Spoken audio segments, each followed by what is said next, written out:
Unidade 5, o sétimo selo, trombetas e taças.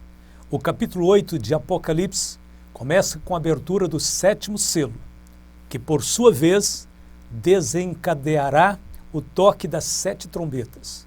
Portanto, uma vez aberto o último selo, o processo da redenção estará caminhando para sua conclusão. E a Bíblia diz, havendo aberto o sétimo selo. O livro agora está totalmente aberto. A dispensação da graça está sendo oficialmente encerrada. A 70ª semana de Daniel começará. A Bíblia diz, fez silêncio no céu, quase por meia hora. Até aqui a cena celeste foi permeada de regozijo, brados de louvores, movimentação causadas pelo arrebatamento, mas agora fez-se súbito silêncio. É a preparação para uma nova etapa de juízos ainda mais severos. Nos versos de 2 a 6, temos mais um culto de adoração, como forma de preparação para o início do toque das 7 trombetas, com as 7 últimas pragas. Quando soar a 7ª trombeta, o reino de Deus estará sendo estabelecido na terra. As 7 últimas pragas. A narrativa dos capítulos de 4 a 11 foi descrita do ponto de vista celestial. Muitas outras coisas estarão ocorrendo na terra durante esse tempo. Por exemplo, Satanás foi expulso das regiões celestiais por ocasião do arrebatamento da igreja. Desceu à terra, tendo vindo morar no corpo de um homem, o anticristo. As pragas que se seguem têm um duplo propósito. Primeiro, golpear violentamente a Satanás e a seu reino. Segundo, purificar a terra. Durante a abertura dos selos, houve salvação de almas. Isso agora é passado. O número de redimidos estará completo. O dia da graça terminado. E teremos entrado no tempo da ira de Deus. Os capítulos 15 e 16 são paralelos aos capítulos 8 e 9. Ambos narram os mesmos acontecimentos. Não há diferença entre trombetas e taças. Trata-se dos mesmos juízos sob pontos de vista diferentes. Esta é a interpretação mais lógica do livro de Apocalipse. Deus sempre usou o método da repetição nas páginas da Bíblia. Por exemplo, no Velho Testamento, a lei foi entregue no livro de Êxodo e Levítico, e depois foi repetida em Deuteronômio. Nos livros históricos temos o duplo relato da história do povo de Deus, nos livros dos Reis e Crônicas. No Novo Testamento, a vida de Cristo foi contada 4 vezes. Jesus tinha o hábito de dizer, na verdade te digo, como forma enfática de frisar os seus ensinos na mente dos ouvintes. Portanto, encontramos este mesmo método no Apocalipse. Analisando os capítulos de 4 a 11, veremos que trata dos mesmos eventos que são repetidos nos capítulos de 12 a 19. São 2 blocos que narram os mesmos acontecimentos que vão do arrebatamento à vinda de Cristo em glória para reinar. Porque a mesma revelação foi contada 2 vezes, para focar os eventos sob 2 ângulos. A primeira narrativa é feita do ponto de vista celestial, capítulos de 4 a 11. A segunda, do ponto de vista terreno, capítulos 12 a 19. Em todos os casos, a repetição na Bíblia tem o propósito de acrescentar detalhes, com a finalidade de enriquecer o ensino. Veja no seu livro A Harmonia do Apocalipse. Você poderá ver essas 2 seções, céu e terra, com os respectivos acontecimentos paralelos. Mas vamos seguir aqui. Trombetas e taças. A primeira trombeta é derramada sobre a terra, capítulo 8. A Bíblia diz, e houve saraiva e fogo misturado com sangue, e foram lançados na terra, que foi queimada na sua 3ª parte. Queimou-se a 3ª parte das árvores, e toda a erva verde foi queimada. A primeira taça corresponde também à terra, é o mesmo juízo. Sobre outro ponto de vista, a Bíblia diz, e derramou a sua salva sobre a terra, e fez uma chaga má e maligna nos homens que tinham o sinal da besta e que adoravam a sua imagem. Todas as pragas trazem em si o elemento fogo. As pragas serão especialmente dirigidas contra o anticristo e seu reino. Vamos ver a segunda trombeta. Ela é dirigida ao mar. Capítulo 8. E foi lançada no mar uma coisa como um grande monte ardendo em fogo, e tornou-se em sangue a terça parte do mar, e morreu a terça parte das criaturas que tinham vida no mar, e perdeu-se a terça parte das naus, versos 8 e 9. A segunda taça, também o mar, é o mesmo juízo, capítulo 16, diz assim, e o segundo anjo derramou a sua salva no mar, que se tornou em sangue como de um morto, e morreu no mar toda a alma vivente, verso 3. 1/3 dos animais marinhos e 1/3 dos navios serão destruídos, e todos que buscarem refúgio nas águas do mar, por causa do fogo que assolava a terra, serão apanhados nas águas sangrentas, cobertas de fogo, e morrerão. Vejamos a terceira trombeta, atinge os rios, e o terceiro anjo tocou a sua trombeta e caiu do céu uma grande estrela, ardendo como uma tocha, e caiu sobre a terça parte dos rios, sobre as fontes das águas, e o nome da estrela era Absinto. E a terça parte das águas tornou-se em absinto, e muitos homens morreram das águas, porque se tornaram amargas. Versos 10 e 11. Terceira taça, rios. E o terceiro anjo derramou a sua taça nos rios e nas fontes das águas, e tornaram em sangue. E ouvi o anjo das águas que dizia, justo és tu, Senhor, que és e que eras, e santo és, porque julgastes estas coisas. Visto como derramaram o sangue dos santos e profetas, também tu lhes deste o sangue a beber, porque disto são merecedores. Capítulo 16, versos de 4 a 6. As fontes de água ficarão contaminadas e se tornarão em sangue. A água pura tornar-se-á extremamente escassa. O anjo diz que esse será um castigo justo contra aqueles que derramaram o sangue dos santos e dos profetas.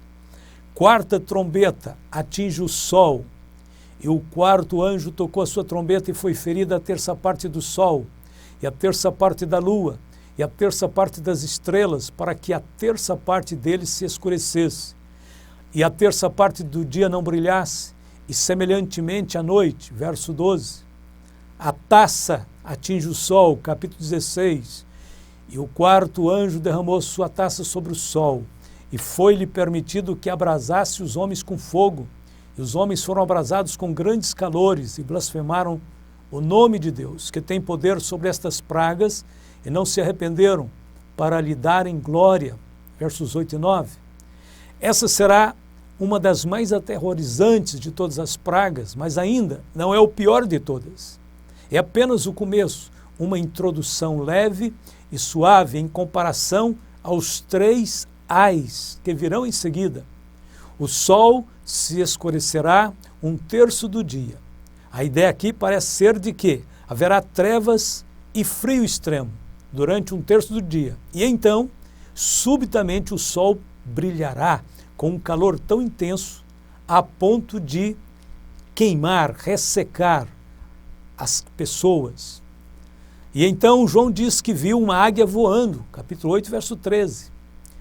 E olhei e ouvi um anjo voar pelo meio do céu. Olha bem, a tradução Almeida atualizada diz uma águia. Isso se refere ao trabalho dos santos durante este período. Em Isaías 40, verso 31, os santos são comparados a águias. E então diz, dizendo com grande voz, ai, ai dos que habitam sobre a terra, por causa das outras vozes das trombetas dos 3 anjos que hão de ainda tocar. Versículo 13.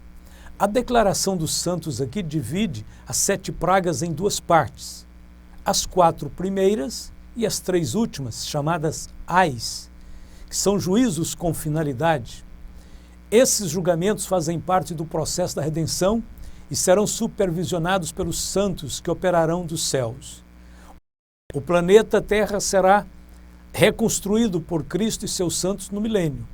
Nessa ocasião, porém, a terra estará sendo julgada e depois será transformada num vasto paraíso, conforme Isaías 35. Continuando as trombetas e taça, faltam 3 trombetas e esta é a parte mais severa do juízo de Deus, que são os 3 ais.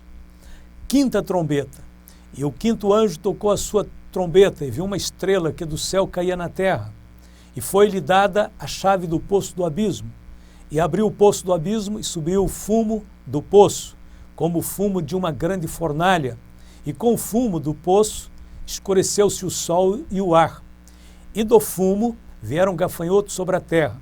Foi-lhes dado poder, como o poder que tem os escorpiões da terra, capítulo 9, de 1 a 3. A 5ª taça acrescenta, e o 5º anjo derramou a sua taça sobre o trono da besta, e o seu reino se fez tenebroso, e eles mordiam em suas línguas de dor. E por causa das suas dores e por causa das suas chagas, blasfemaram do Deus do céu, e não se arrependeram das suas obras. Capítulo 16, 10 e 11. O 5º flagelo será enviado diretamente contra o trono da besta, ou seja, o seu reino e o centro do seu poderio. Atingirá a terra inteira e provavelmente nenhuma nação ficará inteira, completamente livre dos horrendos gafanhotos. Mas a força total da praga será sentida principalmente na parte da terra que está sendo governada diretamente pelo anticristo. O capítulo 9, verso 1 diz que uma estrela caída do céu. João já a viu caída. É um ser pessoal, possui uma chave e é chamado de anjo do abismo. Em hebraico, Abaddon, em grego, Apolion, que significa destruidor. O profeta viu esta estrela caindo do céu no passado, Isaías 14, 12. Agora ela recebe autoridade para abrir o poço do abismo. Suas administrações atingirão tanto os gentios como os judeus. O poço do abismo, que está mencionado aqui, indica os lugares mais profundos do inferno. Uma espécie de lugar-prisão preparada para conter os espíritos demoníacos mais perigosos, incontroláveis. A Bíblia diz que virão gafanhotos infernais do poço do abismo. São descritos nos versos de 3 a 12 como uma espécie de querubim decaído. Eles representam as forças satânicas. A Bíblia diz que os 144 mil judeus selados não serão atingidos por esses gafanhotos infernais. Foi-lhes dito que não fizessem dano à erva da terra, nem à verdura alguma, nem à árvore alguma, mas somente aos homens que não têm na fronte o selo de Deus. Comparando com a 6ª trombeta, a Bíblia diz: e tocou o 6º anjo a sua trombeta, e ouviu uma voz que vinha das 4 pontas do altar de ouro que estava diante de Deus, a qual dizia ao 6º anjo, que tinha trombeta: solta os 4 anjos que estão presos junto ao grande rio Eufrates. E foram soltos os 4 anjos que estavam preparados para a hora, e dia, e mês, e ano, a fim de matarem a 1/3 parte dos homens. E o número dos exércitos dos cavaleiros era de 200 milhões. E ouvi o número deles, versos de 13 e 16. A 6ª taça mostra um outro aspecto da mesma praga. E o 6º anjo derramou a sua taça sobre o grande rio Eufrates, e a sua água secou-se, para que se preparasse caminho dos reis do Oriente. E da boca do dragão, e da boca da besta, e da boca do falso profeta, vi sair 3 espíritos imundos, semelhantes a rãs, porque são espíritos de demônios, que fazem prodígios, os quais vão ao encontro dos reis de todo o mundo, para os congregar para a batalha naquele grande dia do Deus Todo-Poderoso. Apocalipse 16, de 12 a 14. O rio Eufrates foi a localidade em que as forças satânicas começaram suas investidas destruidoras contra a humanidade. Foi naquela região, naqueles locais. Nações próximas a este rio foram usadas várias vezes para punir o povo judeu, como a Síria, Babilônia e etc. A Bíblia diz que foram soltos os 4 anjos que estavam presos ali, verso 14. Devem ser anjos decaídos que estavam presos desde a rebelião de Satanás. O número 4 está novamente em pauta, evidenciando um juízo que englobará todo o planeta Terra. E a Bíblia diz que o número dos exércitos, dos cavaleiros, que vão surgir, que virão desta praga, era de 200 milhões. Seria um exército humano ou diabólico? Com certeza não são cavalos e cavaleiros normais. Parecem engenhos de guerra, exércitos equipados, tanques, carros, mísseis, armas atômicas. Atualmente, tanto a China quanto a Índia já têm possibilidades de adestrar um exército desta envergadura. A Bíblia diz que a terça parte da humanidade foi morta por estas 3 pragas: o fogo, a fumaça e o enxofre que saíam da boca dos cavalos. Com certeza isso aí fala de ataques nucleares, falam de armas poderosíssimas. É uma tragédia sem precedentes que ocorrerá dentro da grande tribulação. Foi profetizada por Daniel no capítulo 12, verso 1, e por Jesus em Mateus 24, 21 e 22. E a Bíblia diz que os outros homens não se arrependeram. Os ímpios que escaparam dessa praga ainda continuarão endurecidos no pecado. Haverá uma igreja falsa nesse tempo. Conforme o versículo 20, os homens continuarão praticando o ocultismo, a feitiçaria e a idolatria.